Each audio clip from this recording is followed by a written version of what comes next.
మరి అనేక స్థలాల్లో, ప్రాంతాల్లో, పట్టణాల్లో కూడా తిరిగి నీ పరిచయం చేసే కృపా భాగ్యాన్ని దాసులకు అనుగ్రహించినందుకు ఆయన స్తోత్రం. అంతేకాదు నాయన, ఈ ప్రాంతంలో ఈ పిల్లలందరినీ ప్రేమించి నీ సన్నిధి సహవాసంలోకి నడిపించి దైవజనులతో ఏకీపించి నీ బిడ్డల ప్రభా నేను స్తుతించి ఆరాధించినటువంటి కృపా భాగ్యాన్ని మా బిడ్డలందరూ కూడా నేను ఇచ్చినందుకు ఆయన స్తోత్రాలు చేస్తాను. దయా కనుకరించు. అల్ప అయోగ్యునైన ప్రభ నాతో మీరు ఉన్నది కొద్ది నిమిషాలు నీ వాక్యాన్ని ప్రభ ధ్యానిస్తుండగా ఈ వాక్యములను ఆత్మీయ సత్యాన్ని మాకు ప్రభ నేర్పించి నీ సత్యములో మేము నడుచుకునే భాగ్యాన్ని మా అందరికీ దయచేసి సహాయం చేయాలి. యేసుక్రీస్తు ఘనమైన శ్రేష్టమైన నామములో ప్రార్థించి వేడుకుంటున్నాము తండ్రి. ఆమేన్. దేవుని స్తోత్రాలు చెప్పండి. హల్లెలూయా. గట్టిగా చెబుతామా? హల్లెలూయా. మంచిది లేదా జాగ్రత్తగా వినండి. అపోస్తలుడైనటువంటి పేతురు ఆయన పరిశుద్ధ గ్రంథంలో 2 పత్రికలు మనకు రాశారు. జాగ్రత్తగా ఉన్నారు. పిల్లలు కూడా కూర్చోవాలి. అటు తిరిగితే పిల్ల పేతురు 2 పత్రికలు రాశారు. మొదటి పత్రికలో కొన్ని శ్రేష్టమైనటువంటి విషయాలు మనకు తెలియజేశారు. రెండవ పత్రిక కూడా కొన్ని శ్రేష్టమైన విషయాలు నాకు తెలియజేశారు. మీరు ఎవరైనా మాట్లాడితే నేను వెంటనే చెప్తాను. అంటే వాక్యం చెప్పేటప్పుడు ఆ దైవజనుడికి ఉంటుంది. అందరినీ ఒక మనసులో నిలబెట్టాలనే విషయం దైవజనుడికి ఏ దైవజనుడికైనా ఉంటుంది. కనుక జాగ్రత్త వినాలి. ఈ పేతురు రాసిన 2వ పత్రికలో ఆయన 19వ వచనంలో ఒక శ్రేష్టమైన సత్యాన్ని పేతురు బోధిస్తాడు. ఎందుకు ఇంత గట్టిగా మీతో చెప్తున్నా అంటే, దేవుడి కృప వలన ఈపూరు గ్రామంలో ఒక భారం కలిగి ఉన్నాం. తెల్లవారి వేకువ జాములో 4 గంటలకు లేచి దేవుని యొక్క వాక్యం బైబిల్ ఈ సత్యం అనేది ఆదికాండం ప్రారంభించి ప్రకటన గ్రంథం వారు కూడా ఈ వాక్యాన్ని ఈ ప్రజలకు తెలియచేయాలనే భారం కలిగి బైబుల్ స్టడీ అని ఒక పేరు పెట్టి ఉదయకాలం 4 గంటలకు ఈపులు మొట్టమొదటిగా లేచి దేవుని వాక్యాన్ని ప్రకటించే అవకాశాన్ని దేవుడు నాకు ఇచ్చాడు. సాధారణంగా సంఘంలో ప్రకటిస్తే ఈ సంఘాల్లో దేవుని బిడ్డల మధ్య ప్రకటిస్తాం. కానీ వేకువజామునే మైకు ద్వారా ప్రకటిస్తున్నప్పుడు, బైబిల్ చెబుతున్నప్పుడు ఆ గ్రామంలో అన్ని ప్రజలు చాలామంది ఉన్నారు. వారందరూ కూడా ఈ బైబిల్ సత్యం ఏంటిది వీళ్ళు అలా చెబుతున్నారు అని ఒకానొక సమయంలోనైనా ఆ బైబిల్ గురించి ఆలోచన చేసి బైబిల్ యొక్క పరిచయం అనేది ఈ మైక్ ద్వారా వారు వాళ్ళిట్టు దేవుని సన్నిధికి రారు, ప్రార్థనకు రారు, విగ్రహారాధన చేసుకుంటూ ఉంటారు. వాళ్ళకి తెలియదు. మనం పోయి డైరెక్ట్గా వాళ్ళకి చెప్పలేదు. వింటున్నారే మాటలు డైరెక్ట్గా చెప్పలేదు. ఒకవేళ చెప్పినా కూడా వాళ్ళు వినరు. కానీ వేకువజామునే మైక్ ద్వారా చెప్పేది వాళ్ళని కాదనలేదు. వాళ్ళు లేవకముందే ఈ బైబిల్ యొక్క సత్యాన్ని వాళ్ళకి తెలియచేయాలని 4 గంటలకు బైబిల్ స్టడీ అని ఒక పేరు పెట్టి ఇప్పుడు దాదాపు ప్రభునందు పిల్లల ఆదికాండం ప్రారంభించి 13వ అధ్యాయం అంటే అబ్రహాము లోతు విడిపోయి తర్వాత అబ్రహామును దేవుడు ఎలా ఆశీర్వదించాడో ఆ సంగతులు ఈ అధ్యాయాన్ని ఈరోజు ముగించడం జరిగింది. ఎందుకు ఈ మాట చెప్పంటే అతిశయానికి కాదు. ఈ వాక్యం అనేది మనకే కాదు, అన్ని జనుల్లో కూడా వెళ్ళిపోవాలి. డైరెక్ట్గా మనం వాళ్ళకి చెప్పలేం. వినాలి, మీరందరూ జాగ్రత్త వినాలి, చెప్పలేం. కానీ మైక్ ద్వారా ఆయన వాళ్ళకి ఈ మాటలు తెలియచేయాలని అదే సిచ్యుయేషన్ సంఘంలో కూడా మేము దైవజనులు కోరుకునేదాన్ని వాక్యము అనే దాని మీద మీకు గురి పెట్టాలి, లక్ష్యం ఉంచాలి. ఎందుకంటే ఏ పరివర్తన చెందినా, ఏమి మార్పు చెందినా, దైవజనులు బోధించిన వాక్యము ద్వారానే మనలో మార్పు రావాలి. కానీ వాక్యం లేకుండా ఏ చేంజ్ కూడా మనలో జరగదు. దేవుని స్తోత్రాలు చెప్పాలి. హల్లెలూయా. మనుషుల మాటలే, కానీ వాక్యానికి మనుషుల మాటలకు సంబంధం లేదు. అందుకనే పేతురు ఆయన శ్రేష్టమైన సత్యాన్ని చెప్తున్నారు. తెల్లవారి వేకువ చుక్క మీ హృదయంలో ప్రకాశించే వరకు ఈ వాక్యం లేఖనం అనేది చీకటి గల చోట దీపమై ఉన్నదని. ఆ తర్వాత ఆయన చెప్పాడు, మీరు దాని యందు లక్ష్యం ఉంచినట్లా మీకు మేలు అని చెప్పాడు. చాలా క్లుప్తంగా చెప్తాను, ముగిస్తాను. వేకువ చుక్క అని పేతురు ఎవరి గురించి మాట్లాడేది మాట చూడండి. మనకి రాత్రి జాములో మనం ఒకసారి ప్రశాంతంగా వాతావరణం ఉన్నప్పుడు మనం ఆకాశం వైపు చూస్తే కొన్ని వేల నక్షత్రాలు మనకు కనిపిస్తాయి. అవునా కాదా? కనిపిస్తాయి కదా. ఆ నక్షత్రాల యొక్క కాంతి అంతా కూడా ఒకటిగానే ఉండదు. చల్లగా ప్రకాశమానమైనటువంటి రీతిలో వాటి యొక్క కాంతి మహిమ కనిపిస్తాయి. ఇది రాత్రి వేళ ఉండే నక్షత్రాల యొక్క మహిమ. కానీ ఇక్కడ పేతురు అంటాడు వేకువ చుక్క అని చెప్పి ఆయన మాట్లాడుతూ వచ్చారు. చూడండి, ఒక్కొక్కసారి వేకువ చావున మనం లేచి ఆకాశం వైపు చూసినప్పుడు ఒక పెద్ద వాటిగా మనకు పరిణయం కలిగినటువంటి పరిమాణం కలిగిన ఒక నక్షత్రం మనకు కనిపిస్తుంది. చుక్క లాంటిది కనిపిస్తుంది. ఆ చుక్క రాత్రి మనం చూసే చుక్క కంటే కూడా వేకుజామున చూసే ఈ యొక్క చుక్క అనేది దాని పరిమాణం పెద్దదిగా ఉంటుంది. అంతేకాదు దాని కాంతి కూడా మార్పు ఉంటుంది. గమనించారో లేదు? రాత్రి కనబడే చుక్కగా తెల్లగా కనిపిస్తే వేకుజామున కలిగే చుక్కల యొక్క కాంతి వేరుగా కనిపిస్తుంది కదా. ఒక పసుపు కలరు, ఎర్రగా, ఒక ప్రకాశమానంగా నెగినెగులాడుతూ మనకు కనిపిస్తుంది. కనుక రాత్రి కనబడే చుక్క అనకుండా పేతురు వేకువజామునే ఆ చుక్క మన హృదయంలో ఉదయించే వరకు అనే మాట అన్నాడే. ఎవరు ఆ చుక్క? ఎవరి గురించి పేతురు మాట్లాడారంటే, ఏ సందర్భాల గురించి ఆయన మాట్లాడారంటే, ఒక సత్యం ఏంటంటే ఈ వేకువ చుక్క అనేది మన ప్రభు అయిన యేసుక్రీస్తు ఆయన రెండవసారి మహాప్రకాశమానమైనటువంటి మహిమ కలిగిన వాడే, రాజుల రాజుగా, ప్రభుల ప్రభువుగా ఆయన మన రెండవసారి ప్రత్యక్షం కాబోతున్నాడే. ఆ రెండవ రాకడలో ఆయన మహిమ అనేది ఎలా ఉంటుందంటే వేకుని ప్రకాశించు చుక్క ఎంత ప్రకాశమానంగా కనిపిస్తుందో రేపు ప్రభు రాకడలో ఉండే మహిమ దాన్ని వర్ణించలేదు. అంత ప్రకాశమానమైనటువంటి కాంతితో అగ్ని జ్వాలల్లో ఆయన ప్రత్యక్షం కాబోతున్నాడు అని చెప్పి ఆయన రాకడను గురించి పేతురు ఆయన మాట్లాడుతూ వచ్చాడు. దేవుని స్తోత్రాలు. హల్లెలూయా. అర్థమైందా ఈ మాట? మన ప్రభు అయిన యేసుక్రీస్తు యొక్క ప్రత్యక్ష మహిమ వేరుగా ఉంటుంది. ఆయన మన వచ్చిన మహిమ వేరు, ఆయన మానవ రూపంలో వచ్చిన మహిమ వేరు. కానీ రేపు దేవాది దేవుడుగా, రాజుల రాజుగా, ప్రభులు ప్రభుగా, ఆయన సృష్టికర్తగా ఆయన భూమి మీదకి రాబోతున్నాడు కనుక ఆ టైంలో ఉండేటువంటి ఆయన మహిమ ప్రభావం కోటి సూర్యుల తేజస్సు కంటే కూడా ప్రకాశమానమైన తేజస్సుతో ఆయన భూమి మీదకి రాబోతున్నాడు. అదే వేకువ చుక్క. దేవుని స్తోత్రాలు. హల్లెలూయా. మంచిది. ఇప్పుడు వాక్యంలోకి వస్తున్నాడు. అది ఇంకా మనకి ప్రత్యక్షం కాలేదు. అది వేకువ జామునే ప్రత్యక్షం అవుతుంది అన్నాడు.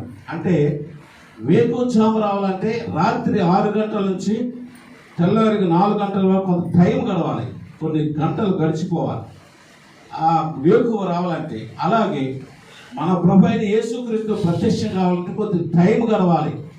లేఖనాలు ఉన్నాయి, ప్రవచనాలు ఉన్నాయి, జరగవలసిన సంగతులు ఉన్నాయి, సృష్టిలో మార్పులు ఉన్నాయి. వీళ్ళందరూ కూడా సృష్టి ఆరంభం నుంచి ఆనోకు దగ్గర నుంచి ప్రవచించిన ప్రవచనాలు ఉన్నాయి, ఆయన రాకడ ప్రవచనాలు ఉన్నాయి, ఈ లోకం అంతం ప్రవచనం ఉంది, సూర్యుడు అంతర్ధానమయ్యే ప్రవచనం ఉంది, ఓ భయంకరమైనటువంటి అంచె తీర్పు ఉంది, అంటే దినం, యెహోవా దినం. ఇవన్నీ కూడా జరగాలని ఈ రాత్రి గడిచినట్టుగా గడవగా ఇవన్నీ జరగగా ఇక ఫైనల్గా వేకువజామున వచ్చే చుక్క ఎలా ఉండదో మన ప్రభు అయిన యేసుక్రీస్తు ఆయన గురించి రాయబడిన లేఖనములు సమయం వచ్చినప్పుడు ఆయన మహామహిమలు ఆయన భూమి మీద రెండవసారి ఆయన ప్రత్యక్షము కాబోతున్నాడు. దేవుని స్తోత్రాలు చెప్పండి. హల్లెలూయా. అందరూ చెప్తాం హల్లెలూయా. బాగా సంతోషంగా ఉన్నారు. మరి గట్టిగా చెప్పండి హల్లెలూయా. మంచిది పిల్ల. కనుక ఇక్కడ పేతురు ఉద్దేశం ఏంటంటే ఆ సమయం వచ్చేదాకా ఆయన దేని మీద కాన్సన్ట్రేషన్ మనకు చెబుతున్నారంటే దేవుని యొక్క లేఖనం అనేది చీకటిలో దీపంలాగా ఉన్నదని ఆయన చెప్పారు. అంటే ఆయన ఉద్దేశం ఏంటి? వాక్యాల గురించి మాట్లాడుతున్నారు. అంటే ఆ వేకుచుప ప్రకాశమానము అది వచ్చే వరకు కూడా ఆయన ఉద్దేశం ఏంటంటే మనం వాక్యం యొక్క వెలుగులో నడవాలి. దేవుని స్తోత్రాలు చెప్పండి. హల్లెలూయా. ఏలో నడవాలమ్మా? వాక్యం. మీలో బైబిల్ ఎంతమంది చదువుతారు? ఒకసారి చేతులు ఎత్తండి. ఏమా మీ అందరి దగ్గర బైబిల్ ఉన్నాయి, మరి బైబిల్ ఎందుకు చదవలేదు? కొంతమంది చదువులేక చదవచ్చు. చదివేవారు కూడా అది న్యాయమేనని అంటారా? మనం రక్షించబడి మారు మనసు పొంది బాప్తిస్వం పొంది సహవాసముల నుండి నడుస్తూ కూడా ప్రతి ఆదివారం కూడా బైబిల్ చేతపడుతున్నప్పుడు వాక్యాన్ని నువ్వు చదవట్లేదంటే అసలు నీ గురి వాక్యం మీద ఉన్నదా లేదా? నీ లక్ష్యం అనేది వాక్యం మీద ఉన్నదా లేదా? నీ గురి వాక్యం మీద ఉంటే, నీ లక్ష్యం వాక్యం మీద ఉంటే నువ్వు ప్రతిరోజు కూడా ఈ వాక్యాన్ని చదవకుండా ఉండలేవు, వాక్యాన్ని ధ్యానించకుండా ఉండలేవు. ఇది మనకి ఎలాంటిదంటే చీకటిలో నడిచే వాడికి దీపం ఎలాంటిదో, విశ్వాసంలో నడిచే మనకి ఈ లోకంలో ప్రభు వచ్చే వరకు ఒక దివిటీ లాగా, ఒక దీపంలాగా ఈ వాక్యం మనకి ఉపయోగపడుతుంది. దేవుని స్తోత్రాలు. హల్లెలూయా.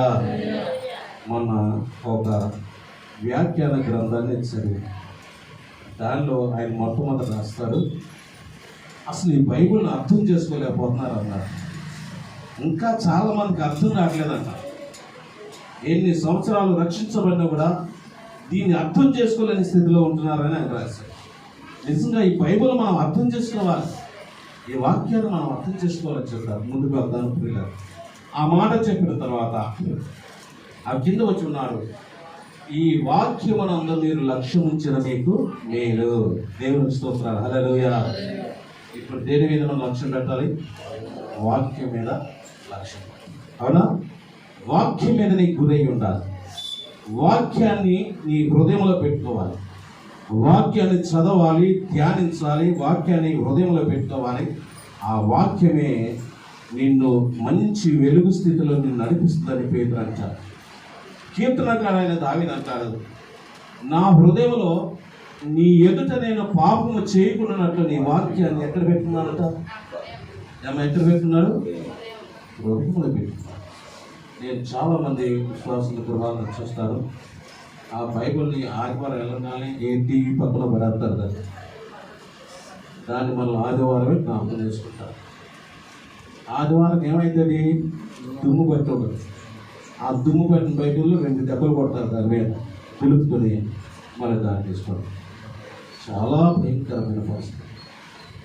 మనం బైబిల్లో ప్రేమించలేనవడం, వాక్యంలో ప్రేమించలేనవడం, దేవునితో మనం ఎలా ఉండగలుగుతాం? అందుకని దేవుని వాక్యం మీద గురి పెట్టండి, దాని మీద లక్ష్యం ఉంచండి, వాక్యాన్ని ప్రేమించండి, వాక్యములో నడవాలి. ఒక విషయం చెప్పి నేను పిలుస్తాను.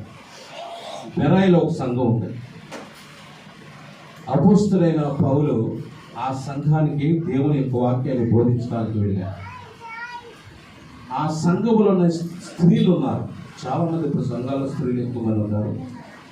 ఆ స్త్రీల గురించి పరిశుద్ధాత్మ దేవుడు రాశాడు.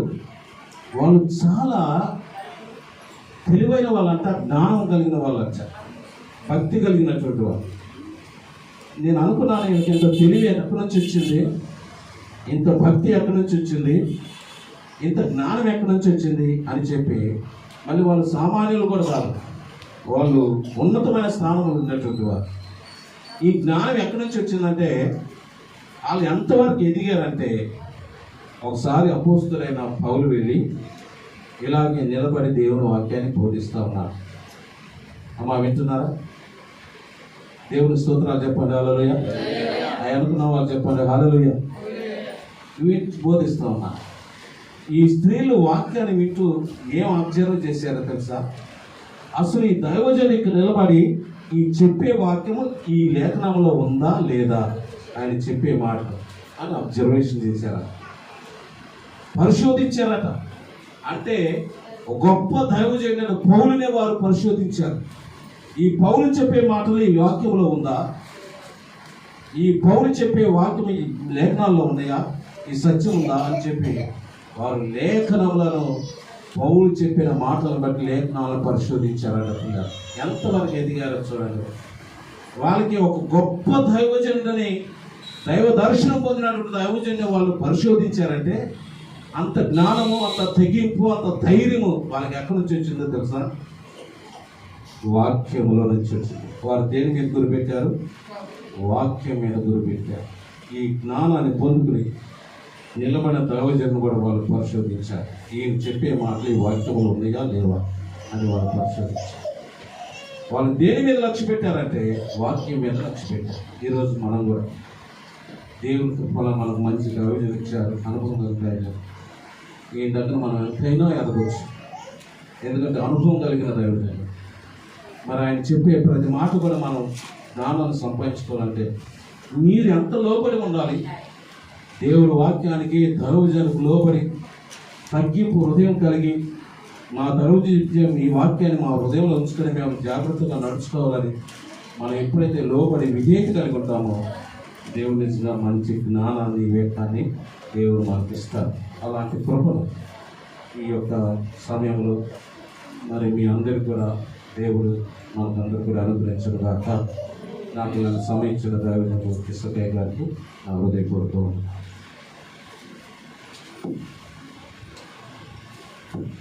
రావటానికి నేను ఊహించలేదు. మరి వచ్చి చక్కని వాక్యాన్ని మాకు తెలియజేశారు. మరి మంచి దైవజనులు, ప్రార్థనాపరులు, మాకు అనుభవం తెలుసు కనుక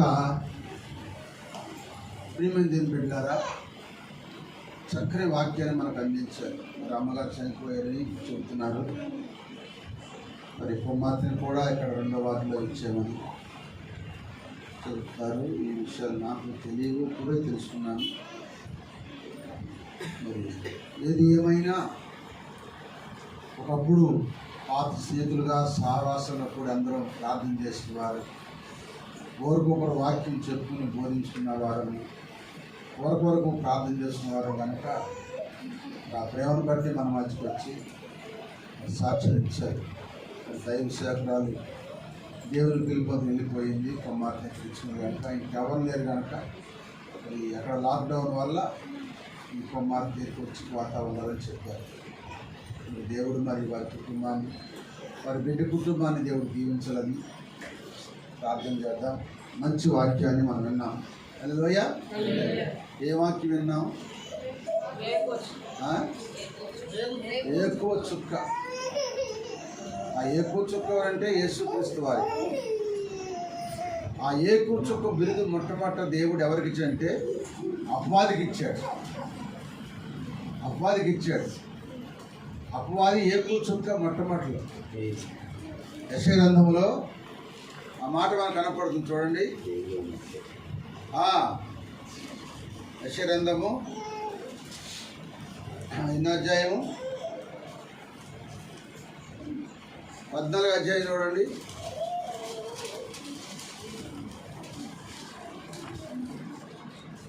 అధ్యాయము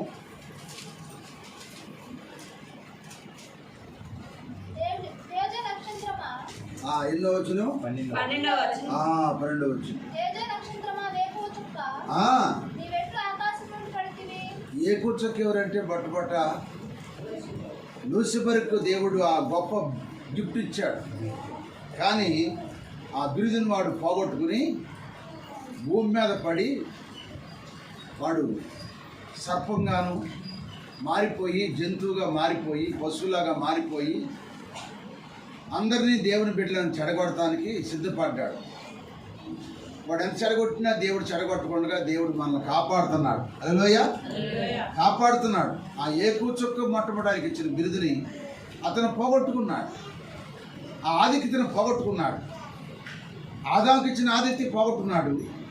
సాతానుని ఆ లూసిఫర్కి ఇచ్చిన ఆధిక్యత అతను కూడా దేవదూత, ఆరాధన చేసే దూత. దేవుడు దాన్ని చక్కని వరాలు ఇచ్చాడు.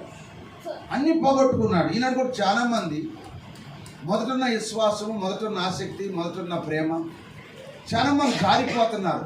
అందుకే మొదటి వారు కడపటి వారు అవుతారు, కడపటి వారు మొదటి వారు అవుతారని దేవుని వాక్యం చదివిస్తుంది. కానీ చూస్తుంటే ఒక్కోసారి విచారం వేస్తుంది. ఎంతో వాక్యం వింటున్నారు కానీ నిన్న వాక్యం కొంతమంది నిష్ఫలం చేసుకుంటున్నారు, కొంతమంది దాన్ని హృదయంలో భద్రము చేసుకుంటున్నారు. దేవుని స్తోత్రం, హల్లెలూయా.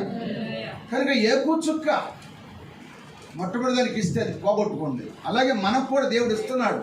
ఇచ్చినట్టు చాలామంది చెప్పాలి ఏం చేస్తున్నారు, పోగొట్టుకున్నారండి. ఇచ్చిందని మనం గట్టిగా పట్టుకోవాలి. దేవుని స్తోత్రం చెప్పండి. నీకు ఇచ్చిన తలాంతు గట్టిగా పట్టుకో, అంతవరకు గట్టిగా పట్టుకుని దాన్ని పట్టుకుని మనం ముందు సాగితే తప్పక ఆశ్రయించబడతాం.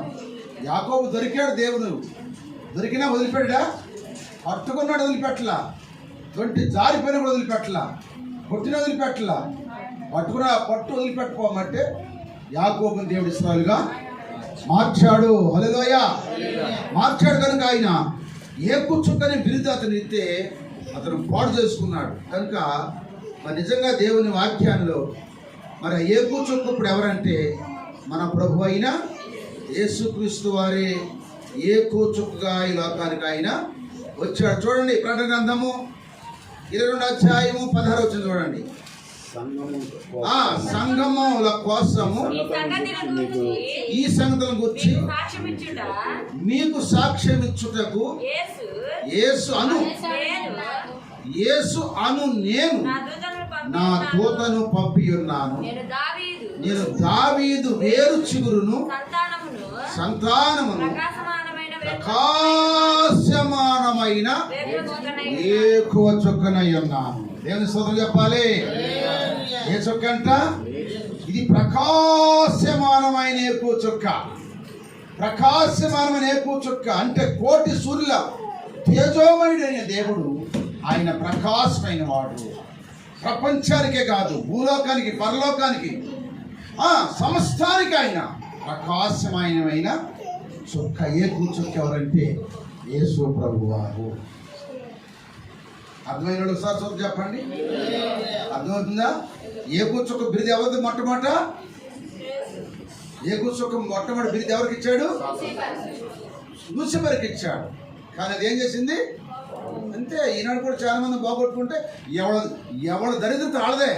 నీ దరిద్ర నాకు రాదు, నా దరిద్రం నీకు రాదు, నాకున్నవారు నీకు రాదు, నీకున్నవారు నాకు రాదు. ఎవరెవరు వాళ్ళు కాపాడుకోవాలి. సోదరు చెప్పండి, ఎవరు వరం వాళ్ళు కాపాడుకోవాలి. దిక్కుమాలిన ప్రసంగాలు చేస్తారు కొంతమంది.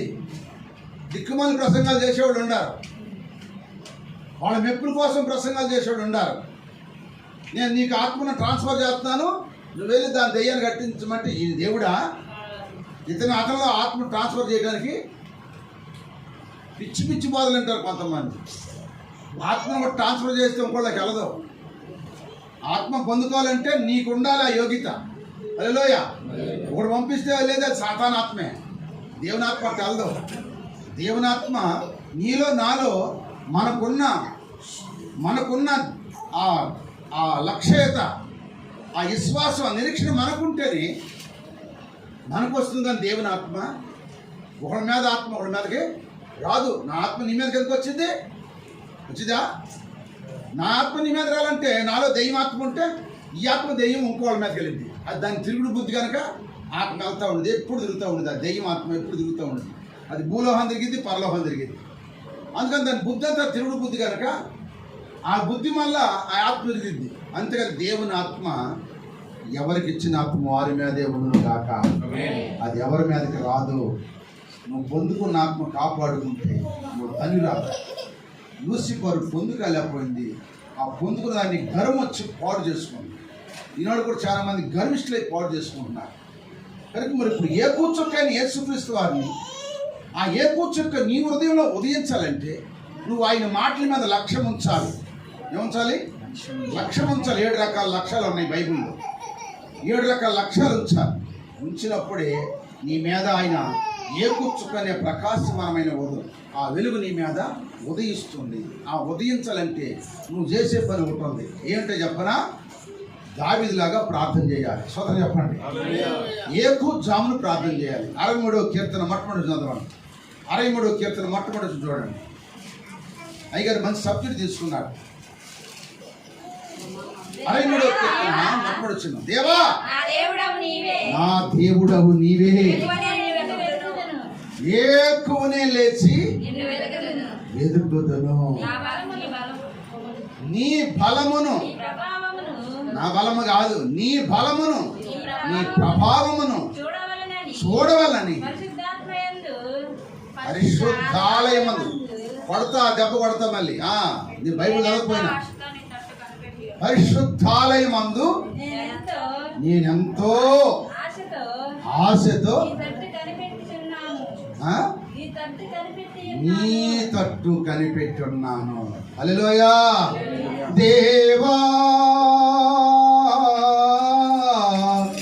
నా దేవుడవు నీవే, ఎక్కువనే నిన్ను వెదకెదను. నీ బలము ప్రభావమును చూడా, బలము ప్రభావము చూడా. దేవా నా దేవుడవు నీవే, ఎక్కువని ఎంతమంది ఇక్కడ చేస్తామే? ఏ పూజాములు లేచి నేను దేవుని ఎదిగేవాడు చేయొచ్చండి. 1 2 ఏ పూజాముని దేవుణ్ణి ఎదగాలి. దేనికి ఎదగాలి? ఆయన బలమును, ఆయన ప్రభావమును చూడాలని ఆయన ఆలయంలో ఆశ పెట్టుకుని కనిపెట్టుకుని ఉన్నాడు దావీదు. ఇందాక సోమతి అంటుంది ప్రార్థన. చెప్తా, ప్రార్థన విషయాల్లో ఎన్నిసార్లు ప్రార్థన చేయాలో, ఏ టైంలో ప్రార్థన చేయాలో, ఏ టైంలో మనం ప్రార్థన చేస్తే ఆ టైంలో ప్రార్థన దేవుడు ఆలకిస్తాడో లేఖనాల్లో రాసి ఉన్నాయి. లేఖనాల్లో రాసి ఉన్నాయి. ప్రార్థనకు జవాబు వచ్చే ప్రార్థనలు ఉన్నవి, ప్రార్థనలకు జవాబు రాని కూడా ఉన్నవి. ఏ విధంగా చేస్తే వస్తాయో తర్వాత చెబుతారు. నా సాక్షి చెప్పినప్పుడు సబ్జెక్ట్ తీసుకుందాం అనుకున్నాను. కనుక ఇంత అయ్యగారు వచ్చారు, మనకు ఒక మాట చూపించారు, చక్కని మాట. ఈ ప్రవచన వాక్యం మనలో స్థిరపడాలంటే ఆ ఎక్కువ చొక్కైన యేసుక్రీస్తు వారిని మన హృదయంలో చేర్చుకోవాలి. ఆ చేర్చడానికి మనము లక్ష్యం ఉంచాలి, లక్ష్యం ఉంచాలి. కుంటివాడు ఆ సుందరమైన దేవాలయం వద్ద ఆ పేతురు యోహోను వచ్చినప్పుడు వారి యందు ఏదైనా దొరికిందని లక్ష్యం ఉంచాడు. అంటే ఎటు చోట్లేకనే లక్ష్యం ఉంచాడు. నాకేది దొరికిందని లక్ష్యం ఉంచాడు. అట్లాగే దొరికింది. లక్ష్యం ఉంచాడు కనుక మా యొద్ద ఎండి బంగారు నాణ్యము లేవు, కానీ మా కలిగింది నీకు ఇస్తున్నాము, నజరేయుడైన యేసుక్రీస్తు నామములో లేచి నడువు అని కుడి చేపట్టిన ఎప్పుడైతే లేపారో అతడు శీల మండములు బలం పొందాను. అతడు దిగ్గులు లేచి నిలిచాను, నడిచాను, దేవాలయంలోకి వెళ్ళి గంతులు వేస్తూ దేవుణ్ణి మహింపరచాను. లక్ష్యం ఉంచాలి. దేవుని వాక్యం మీద లక్ష్యం ఉంచాలి. అటు ఇటు తిరగకూడదు. నేను అదే చెబుతాను. ఎవరైనా మన సంఘంలోకి ఒక దైవజనుడు వస్తే ఏం చెప్పుకోవాలంటే, అనుభవం సంఘంలో ఎదుగుతున్న బిడ్డల మీద ముందు చూసి వాడు చెప్పుకోవాలి. అనుభవం కలిగిన సేవకుడి కింద తిరుగుతున్నారు వీళ్ళందరూ అని చెప్పుకోవాలి. అదే నేను చెప్పేది. ఎప్పుడైనా ఈ అనుభవం నాది కాదు, పరిశుద్ధాత్మ దేవుడే ఈ స్థలంలో మాట్లాడుతున్నాడు. ఆయన మాటలు మనం చాలా జాగ్రత్తగా ఉంచాలి. కనుక ఏకువ చుక్కని సాతాను పోగొట్టుకున్న బిరుదు నీకు ఇచ్చిన దాన్ని నువ్వు పోగొట్టుకోవాలి. అందుకే దావీదు ఏకువజాము లేచి దేవుణ్ణి వెతికాడు, ఆయన బలమును ఎతికాడు, ఆయన ప్రభావం ఎతికాడు, ఆయనలో స్థిరపడ్డాడు, గొప్ప రాజుగా మార్చబడ్డాడు. దేవుని స్తోత్రం. నువ్వు కూడా, నేను కూడా, అందరూ కూడా ఏకువజాములే ప్రార్థన చేయాలి. ప్రార్థన ఎలా చేయలేదు 7 విషయాలు ఉన్నాయి. ప్రార్థన ఎలా చేయలేదు 7 విషయాలు ఉన్నాయి. ఓకే, నా అంతా నేను, నీ అంతా నువ్వు బోధించుకుంటా, నీ అంతా నువ్వు, నా అంతా నేను గొప్పదాన్ని చెప్పుకోవద్దు. గొప్పదాన్ని గొప్పడు చెప్పుకోవద్దు. జాగ్రత్తగా ఉండాలి. ప్రార్థన అంటే సామాన్యం కాదు. 7 రకాలుగా చేయాలి ప్రార్థన. ప్రార్థన ఎలా చేయలేని విషయాన్ని మీకు చెబుతాను. అలా చేసినప్పుడే నువ్వు కూడా ఆ మహిమను, ఆయన బలమును, ఆయన ప్రభావాన్ని చూస్తావు. మనం ఏ విషయంలో కూడా గర్వించకూడదు. ఏ విషయంలో కూడా గర్వించకూడదు. నేను ప్రార్థన చేస్తే ఆకాశం నుంచి అగ్ని దిగిద్ది, నేను ప్రార్థన చేస్తే దయ్యాలు పోతాయి, నేను ప్రార్థన చేస్తే చాలు గడగడగడ వణుతి అని నేననే మాట రాకూడదు. స్తోత్రం చెప్పండి. నేననే మాట రాకూడదు. నేననే మాట ఎవరి నోట వచ్చిందో వారు దెయ్యం ఆత్మ కలిగిన వాళ్ళు కానీ దేవుని ఆత్మ కలిగిన వాళ్ళు కాదని చెబుతారు. నేను కాదు అనాలి. నా దేవుడు నా ప్రార్థన ఆలకించి నా బిడ్డల స్థితిలో ఉంచాడు. నా దేవుడు నా ప్రార్థన ఆలకించి నాకు మంచి ఇల్లు ఇచ్చాడు. నా దేవుడు నా ప్రార్థన ఆలకించి నా బిడ్డలకు ఉద్యోగం ఇచ్చాడు. నా దేవుడు నా ప్రార్థన ఆలకించి నన్ను ఈ స్థితిలో ఉంచాడు. నా దేవుడు నీవన్నాడా? దావీదు లేకపోతే నేనన్నాడా? నా దేవుడు నీవే. నా దేవుడి మీద పెట్టాలి అందరం కూడా. మన దేవుడు ఆయన నా ప్రార్థన ఆలకించాడు. హల్లెలూయా. ప్రార్థన ఆలకించాడు. నానొద్దు. నానేది మాత్రం సాతాంది. మనం అనాలి. మీరు అనాలి. ఆ విధంగా అంటూ మన దేవుళ్ళు కొనసాగిపోవాలి. దేవుని సంగతి సాగిపోవాలి. ఆ ఏపు చుక్కన యేసుక్రీస్తు వారు ఆ వెలుగు, ఆ ప్రకాశమైన వెలుగు మన గృహాల్లో, మన బిడ్డల్లో, మన హృదయాల్లో, మన కుటుంబాల్లో వెలిగించబడును గాక. ఆయన వెలిగించడానికే ఈ లోకానికి నరవతారిగా మానవ రూపం ధరించి దాసుని పోలిక దాసుడుగా ఈ లోకానికి వచ్చి బొడ్డు సాకరి చేశాడు. మన కొరకు బొడ్డు సాకరి చేసి మన కొరకు ఆయన ప్రాణం పెట్టాడు, తిరిగి లేచాడు, త్వరగా రాబోతున్నాడు. ఆ రాకల్లో ఉన్న మనము కూడా ఏకూజాము లేస్తూ దేవుని స్తుతిస్తూ ఆ ఏకూ చొక్కయ్యా యేసయ్యా నా ఇంట్లో ఉదయించయ్యా, నువ్వు ఉదయిస్తే నా కుటుంబం ఆశ్రయించబడింది అయ్యా. అందుకే భక్తుడు రాశాడు, ఉదయించెను నక్షత్రం తూర్పు దిక్కునా ఉదయించెను నక్షత్రం తూర్పు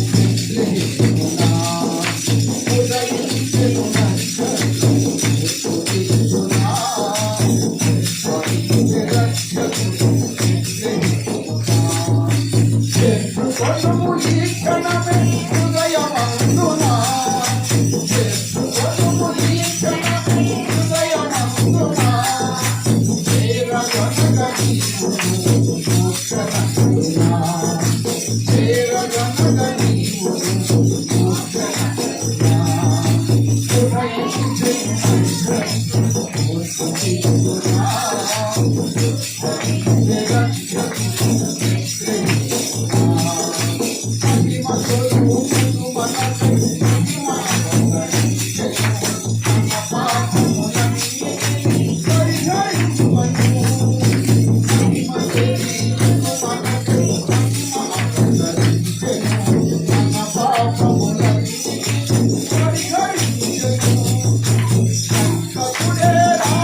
నక్షత్రమే. చుక్క అంటే ఏంటి? నక్షత్రం తూర్పు దిక్కున ఉదయించింది.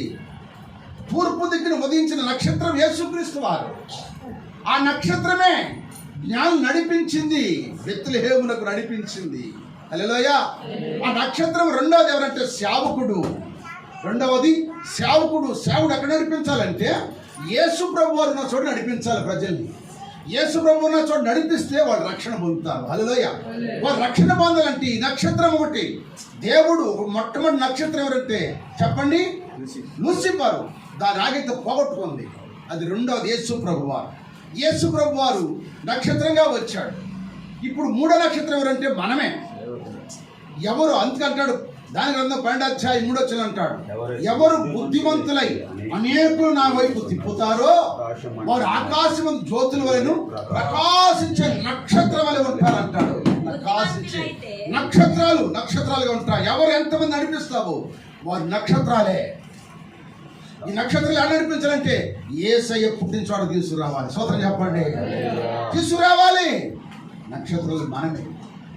ఎందుకు ఆ నక్షత్రాలు మనకు పెట్టాడంటే పేరు, మనం ఆయన నందు లక్ష్యం ఉంచినప్పుడు మన మీద పెడతాడు. అది మనం లక్ష్యం ఉంచాలి. మన హృదయాల్లో స్థిరమైన ఆ ప్రవచన వాక్యమైన ఏకూ చుక్క మన హృదయంలో ఉదయించాలి. ఉదయించాలంటే నువ్వు లక్ష్యం ఉంచాలి. లక్ష్యం ఉంచినప్పుడు దేవుడు నీ పట్ల కార్యాలు జరిగిస్తాడు. అందుకే దేవుడు నా దేవుడు, ఏకం లేసి నేను ఆయన్ని వెతుకుతాను, ఆయన బలాన్ని ఎదుగుతాను, ఆయన ప్రభావాన్ని ఎదుగుతాను అని ప్రార్థన చేయి. దేవుడు తప్పక నీ పట్ల కార్యాలు జరిగించును గాక. సమయం అయిపోయి ముగించుకుందాం, ప్రార్థన చేసుకుందాం. అందరి తల్ల వచ్చింది, ప్రార్థన చేసుకుందాం. మంచి చక్కని వర్తమానాన్ని దేవుని దాసులు మనం తెలియజేసి ప్రార్థన చేసుకుందాం. ఆ ధైర్యుడి పేరు షాలిం రాజు గారు. ఆయన కొరకు కూడా ప్రార్థన చేయి. వారి కుమార్తెలుడు క్షేమంగా ఉండాలని, దేవుడు వారికి సంతానములు కలిగించి వారిని అభివృద్ధి పరచాలని, ఆయన చేసే పరిచర్య, సువార్త పరిచర్య కూడా దేవుడు ఆశీర్వదించాలి. అందరూ ప్రార్థనలో ఏకీభవించారు. ప్రభువా, ఇంతకంటే స్థిరమైన ప్రవచన వాక్యం మాత్రం నైనా ఆ ఏకూ చుక్క మా హృదయాల్లో మీరు ఉదయిస్తే అంటే మేము లక్ష్యం ఉంచాలి. ఆ ప్రవచన వాక్యం మీద మేము లక్ష్యం ఉంచాలి. ఎంత గొప్ప దేవుడు. ప్రార్థన చేయి. అది పోగొట్టుకుంది. ఈ అపవాది పోగొట్టుకుంది కనుక మేము పోగొట్టుకోకుండా మా హృదయములు స్థిరపరచుకుని ఆ ప్రకాశమైన వెలుగుతో ఈ ప్రపంచం వెలిగించిన యేసయ్యా, నా కుటుంబాన్ని వెలిగించయ్యా, నా బిడ్డలు వెలిగించయ్యా, నన్ను వెలిగించయ్యా. నీ బలమనే చూడాలనుకుంటున్నాను, నీ ప్రభావం చూడాలనుకుంటున్నాను అయ్యా. ఏ కూర్చావుని లేచి నేను వెతుకుతున్నాను అయ్యా. ఎక్కడున్నావు వెతుకుతున్నాను. ఆ ఏబై ఎత్తినట్టుగా ఉత్తర దిక్కున, తూర్పు దిక్కున, పడమర దిక్కున, దక్షిణ దిక్కున ఎత్తినట్టుగా నిన్ను కూడా ఎదుగుతున్నాను అయ్యా. నాకు నీ బలము కావాలి, నీ ప్రభావం కావాలి, నీ మహిమ కావాలి అయ్యా. ఆ దావీదులాగా మనము కూడా ప్రార్థన చేద్దాం. అందరూ ప్రార్థన లేఖించండి. ప్రభు ఈరోజు వాక్యమానం మాకు తెలియదు. ఏ కూర్చుక్కని ఏరుచుకుని ఏ కూర్చుక్కని మన ప్రభు యేసుక్రీస్తు మన కొరకు ఈ లోకానికి వచ్చి ప్రాణం పెట్టి తిరిగి లేచి త్వరగా రాబోతుంది. తెల్లవారుజామున ఏ కూర్చుక్క, తెల్లవారుజామున 4 గంటల టైంలో ఏ కూర్చొక్క చూశాడు. పూర్వకాలం గడియారం లేనప్పుడు చుక్క పొడిచింది అబ్బాయి తెల్లారిపోయింది లేకుండా అనేవాళ్ళు. పనికి వెళ్తా బాయ్ ఏ కూర్చోం చుక్క పొడిచింది లేకండి పనికి వెళ్దా అనేవాళ్ళు. ఇప్పుడు చుక్కలంకి ఎవరు చోట్ల, ఇప్పుడే టయాలు వచ్చినాయి కనుక చుక్కలంకి చోట్ల టయాలు మనం చెప్ప అసలు అయ్యే చెబుతున్నాయి. కొన్ని టయాలు 4 అయింది, 3 అయింది టయాలు చెప్పేస్తాయి. ఇంకా సభలు మనం కూడా తెల్లవారుజాము లేచి ప్రార్థన చేసుకుంటూ దేవుని వాక్యాన్ని వింటున్నాం. మనం ఆ వాక్యం మన హృదయంలో స్థిరపరచుకుని నా కుటుంబాన్ని వెలిగించాయి, నా బిడ్డను వెలిగించాయి, దాన్ని వెలిగించాయ్యా. మేము వెలుగుమయంలో ఉండాలి కానీ చీకటమయంలో ఉండకూడదని అందరూ ప్రార్థన చేయండి. మన మధ్య నేహోషో ప్రార్థన చేసి ముగిస్తారు. ప్రార్థన చేసుకున్నాము.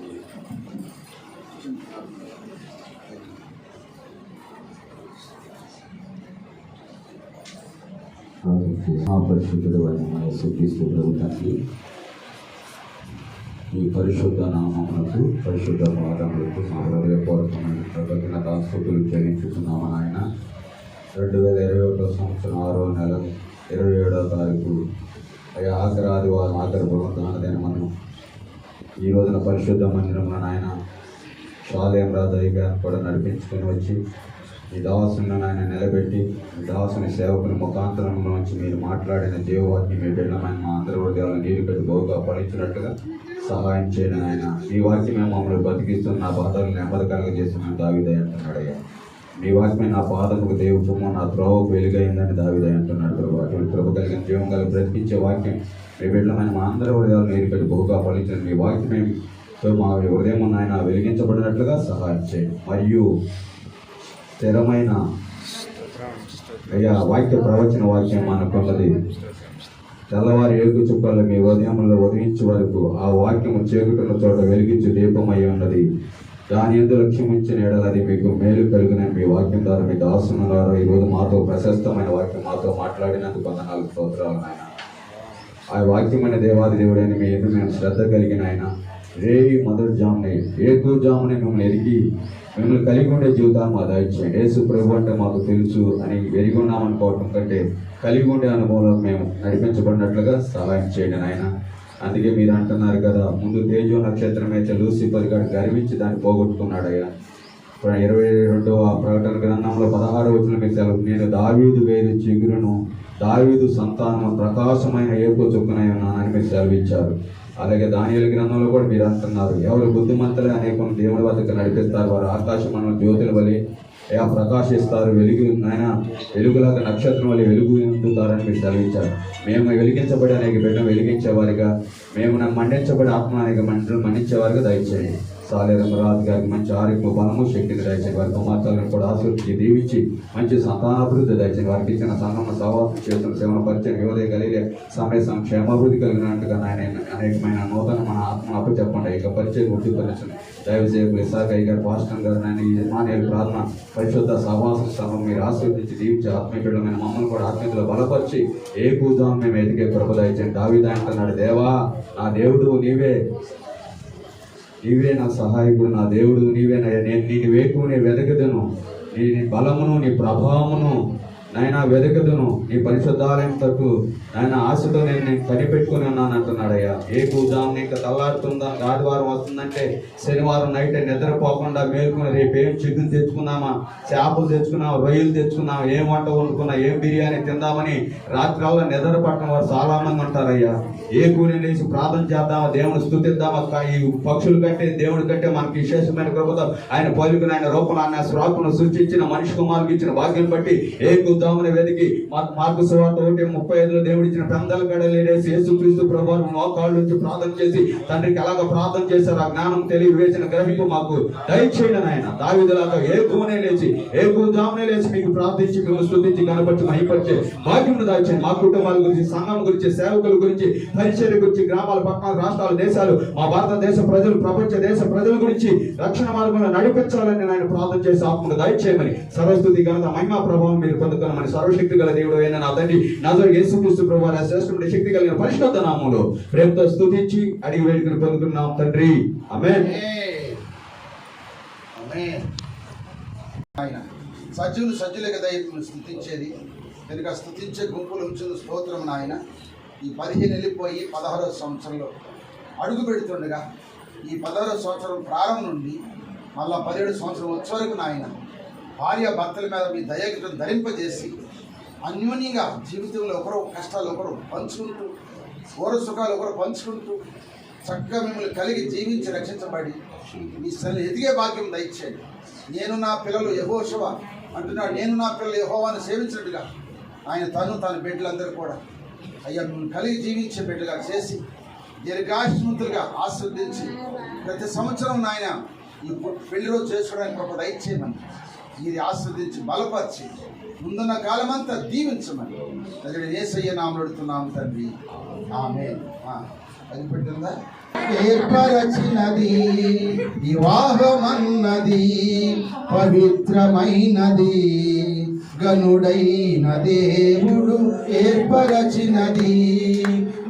ఈ కేకులో ఉన్న మాధుర్యం, ఆ రుచి, ఆ తీపి నాయన మరి రోజు వివాహమైన రోజు కనుక ఆ భార్య భర్తల్లో కూడా ఈ కేకు కట్ చేసి తినబోతున్నారు కనుక ఈ కేకులో ఉన్న మాధుర్య జీవితాన్ని వారిలో ఉంచమని, అటువంటి మాధుర్యం, అటువంటి తీపి, అటువంటి ఆనందము ఇట్లా దయచేసి మీ సన్నిలో రక్షించబడి నాయన మీ సన్నిలో స్తుతించే బిడ్డగా ఉండడానికి కృప దయచేయండి. యేసయ్య నామములో అడుగుతున్నాము తండ్రి. ఆమేన్.